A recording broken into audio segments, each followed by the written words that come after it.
بسم الله الرحمن الرحيم والصلاة والسلام على أشرف المرسلين. Salam alaikum. Bonjour tout le monde. Aujourd'hui, on va voir ensemble une série d'exercices de TD في المodule réseau de communication sans fil ou bien réseau mobile et réseau sans fil.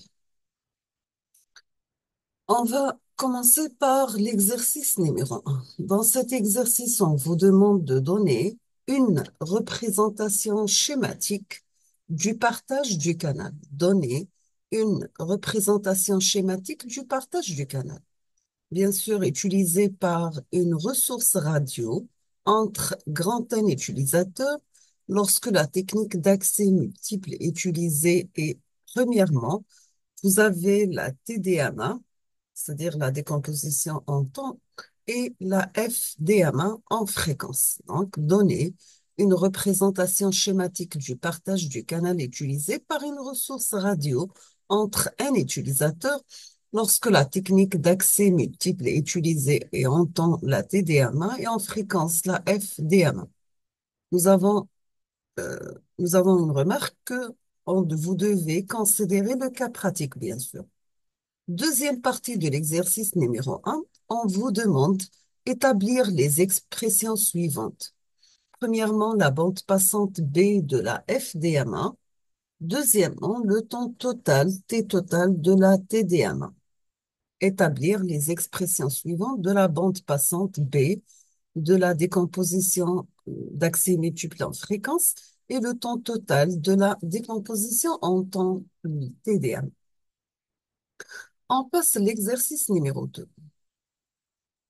Dans cet exercice, vous avez le réseau de téléphonie mobile GSM est constitué de deux groupes de fréquences.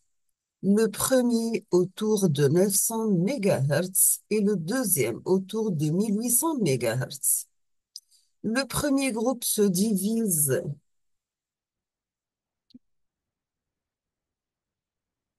le premier autour de 900 MHz, le deuxième autour de 1800 MHz.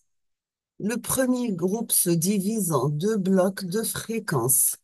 Le premier étant de 890 MHz à 915 MHz et le deuxième de 935 MHz et 960 MHz. Comme la communication est bilatérale, le premier bloc assure l'émission et le second assure la réception. Nous avons maintenant le deuxième groupe va de 1710 MHz à 1785 MHz pour l'émission et de 1805 MHz à 1880 MHz pour la réception. Chacun des blocs est divisé en canaux et l'écart de fréquence entre deux canaux adjoints est fixé à 200 kHz. Nous avons que l'accroissement du nombre de communications est effectué par un multiplexage temporel, le TDMA, qui permet de traiter simultanément cette communication différente. Première question, vous avez, c'est le multiplexage temporel TDMA n'est pas utilisé. On vous demande de déterminer le nombre de communications que peut qu'envoyer chacun des deux groupes de fréquences. Deuxièmement, quelle est la technique d'accès multiple utilisée dans ce cas? Donc, quelle est la technique d'accès multiple utilisée dans ce cas? Troisième question, on vous demande de déduire le nombre de communications simultanées qu'un émetteur peut traiter sans multiplexage temporel. Donc, déduire le nombre de communications simultanées qu'un émetteur peut traiter sans multiplexage temporel.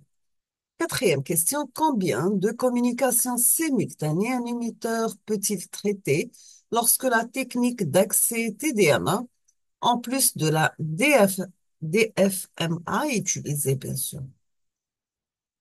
Premièrement, combien de communications simultanées un émetteur peut-il traiter avec un multiplexage, cette fois-ci temporel? On passe l'exercice numéro 3. Donc, vous avez un système TDMA, FDD, utilise 25 MHz pour la connexion montante, ce qu'on appelle le uplink. Cette dernière est divisée en canaux fréquentiels de 0,2 MHz chacun. On suppose l'absence de bande de garde. Premièrement, si vous avez 8 canaux sont supportés dans chaque canal fréquentiel, on vous demande de calculer le nombre d'utilisateurs que peut supporter simultanément ce système de communication. La deuxième question vous demande de répéter la question 1 dans le cas de la présence d'une bande de garde de 100 kHz cette fois-ci. Bon. La suite, donc, vous avez ce système utilise une structure de trame qui consiste en 8 time slots, chacun contenant 156 bits. Cette fois-ci, les données sont transmises avec un débit égal à 270,833 kilobytes par seconde.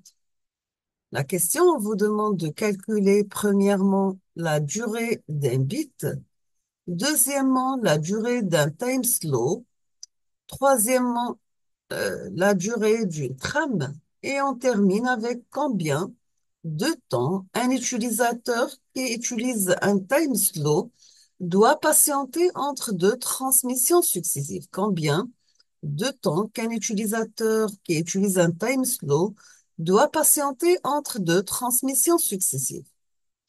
Nous sommes arrivés à la fin de cette série TD pour le module réseau mobile et communication sans fil.